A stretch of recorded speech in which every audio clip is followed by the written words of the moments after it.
लंका का राजा रावण विद्वान, महाबली, महान शिवभक्त और अपार ज्ञान का भंडार। वेदों और शास्त्रों का ऐसा ज्ञाता कि स्वयं देवता भी उनके ज्ञान का सम्मान करते थे। लेकिन फिर भी वही रावण अधर्म का प्रतीक बन गया। क्यों? क्योंकि रावण के जीवन में 3 ऐसी बातें थीं, जिन्होंने उसके सारे गुणों को ढक दिया और उसे विनाश की ओर ले गई। ये कहानी उन्हीं 3 बातों की है। प्रथम बात, अहंकार, घमंड। रावण ने वर्षों तक कठोर तपस्या की थी।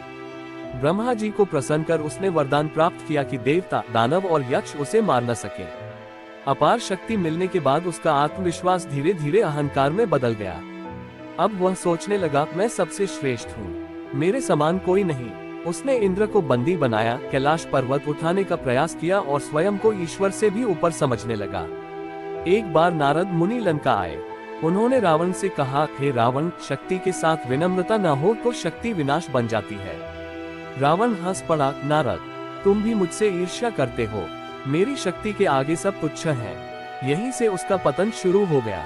अहंकार ने उसकी बुद्धि को ढक लिया। वो ये भूल गया कि शक्ति स्थायी नहीं होती। द्वितीय बात, वासना और गलत इच्छा। रावण के पास धन था, वैभव था, रानियां थी, लेकिन फिर भी उसका मन संतुष्ट नहीं था।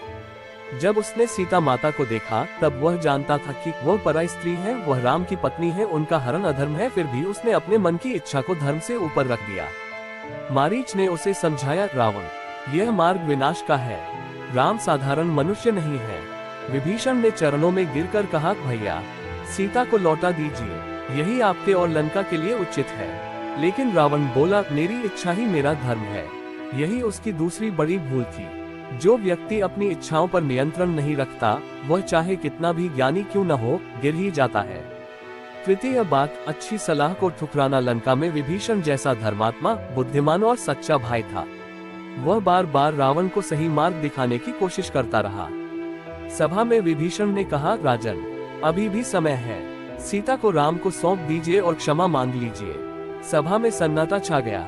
रावण क्रोधित हो उठा, तू मेरा भाई होकर शत्रु की भाषा बोलता है, निकल जा यहाँ से। यही तीसरी और सबसे बड़ी भूल थी। जिस व्यक्ति को सच्ची सलाह सुनना अच्छा नहीं लगता, उसका पतन निश्चित होता है। विभीषण लंका छोड़कर राम की शरण में चले गए। परिणाम, राम रावण युद्ध हुआ, लंका जल गई।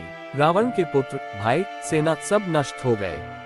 अंतिम समय में जब लक्ष्मण रावण के पास गए, तो रावण ने कहा, लक्ष्मण, मेरे जीवन से 3 बातें सीखना। अहंकार कभी मत करना, गलत इच्छा को मन में आने ही मत देना, सच्ची सलाह देने वाले को कभी दूर मत करना। इतना कहकर महान विद्वान रावण प्राण त्याग गया।